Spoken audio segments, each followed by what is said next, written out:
আসসালামু আলাইকুম রহমতুল্লাহ। আজকে আমি একটু ছাত্রদলের রাজনীতি নিয়ে কথা বলবো।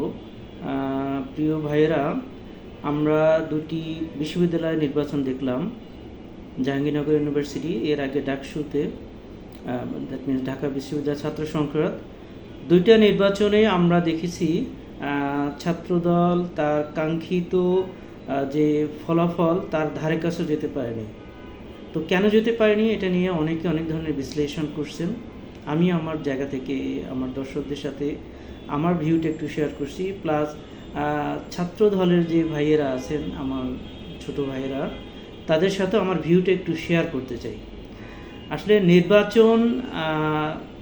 নির্বাচনে যারা ভোটার তারা ভোট দেন অনেক কিছু বিবেচনা করে, এবং এই বিবেচনাগুলো সময় সময় পরিবর্তন হয়। 2024-এর 5ই আগস্টের পরে বাংলাদেশের রাজনীতির স্লোগান, রাজনৈতিক প্রেক্ষাপট এবং মানুষের আকাঙ্ক্ষার সব কিছুই কিন্তু চেঞ্জ আসছে।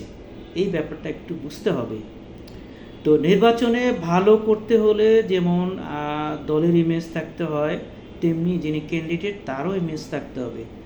পাশাপাশি কিছু কৌশলগত জায়গা অবলম্বন করতে হবে, যেমন যে স্লোগানগুলো মানুষ আর পছন্দ করে না সেগুলো না দেওয়া, যেমন একটা শিবির ধরে ধরে জবাই কর, কিংবা প্রতিপক্ষকে পাকিস্তানের বাচ্চা, রাজাকারের বাচ্চা, এইগুলো না বলা। একটা জিনিস মনে রাখতে হবে, ফ্যাসিস্ট বিরোধী লড়াইয়ে আমরা সবাই একসাথে কাজ করেছি। সব ফ্যাসিস্ট বিরোধী লড়াই যারা করেছেন সবাই ফ্যাসিস্টের কিছু কটাক্ষের মুখোমুখি হয়ে আসছি আমরা।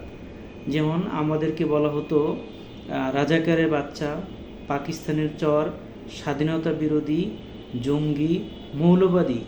তো এখন এই মুহূর্তে ছাত্রদলের কোনো ভাইয়ের কাছ থেকে, কোনো ক্যান্ডিডেটের কাছ থেকে, কিংবা অন্য কোনো নেতার কাছ থেকে যখন এই ধরনের কথা শোনা যাবে যে আপনি হলো পাকিস্তানি চর, রাজাকারের বাচ্চা, তখন তারা কিন্তু যারা দর্শক, যারা শুনবে, যারা ভোটার, তারা তার ভিতরে কি হাসিনাকে খুঁজে পাবে, যেটা একেবারেই আনএক্সপেক্টেড। তারা আওয়ামী লীগকে খুঁজে পাবে, তারা ছাত্রলীগকে খুঁজে পাবে। তো এই পরিবর্তিত পরিস্থিতিতে এই ধরনের স্লোগান আর দেওয়া যাবে না। কাইন্ডলি এই স্লোগান আর দিবেন না। দ্বিতীয় কথা হলো, যিনি ভোটে দাঁড়াবেন তার ব্যক্তিগত ইমেজ তৈরি করতে হবে দলীয়ভাবে। ইমেজ তৈরি করলে এটার দ্বারা মানুষ আকৃষ্ট হবে, ছাত্ররা আকৃষ্ট হবে। এবং যে বিশ্ববিদ্যালয়ে নির্বাচন করা হচ্ছে সামনের দিকে, যে বিশ্ববিদ্যালয়গুলোর ছাত্র সংসদের নির্বাচনে আপনারা অংশগ্রহণ করবেন, আপনারা খেয়াল রাখবেন ওই বিশ্ববিদ্যালয়ের স্থানীয় সমস্যা কী, ওই বিশ্ববিদ্যালয়ের ছাত্রছাত্রীদের সমস্যা কী, সেই সমস্যা নিয়ে একটু অ্যাড্রেস করে কথা বলতে হবে, ওয়াদা করতে হবে।